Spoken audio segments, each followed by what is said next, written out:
পুরুষ হয়ে জন্ম নেওয়াটাই আমার আজন্মের পাপ ছিল। তবে এই দেশে আমার মতো পাপীর সংখ্যা হাজারে হাজারে, লাখে লাখে। এরা সবাই মানব সন্তান হয়ে জন্মাইছে ঠিকই, কেউ পুরুষ হয়ে উঠতে পারে নাই। আর পুরুষ হয়ে না ওঠার যন্ত্রণা যে কত কঠিন, কত ভয়াবহ, প্রতিনিয়ত হারে হারে টের পাই। কারণ পুরুষের সাফল্যের ভাগ সবাই নিল, ব্যর্থতার ভাগ তো কেউ নিতে চায় না।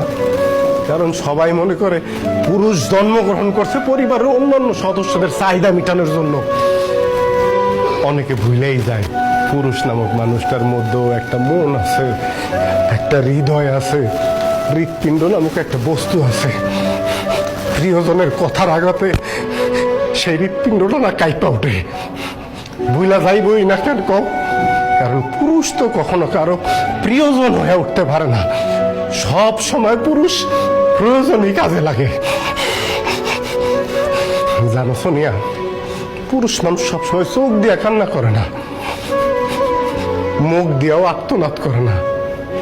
পুরুষের মন কান্দে, হৃদয় আর্তনাদ করে।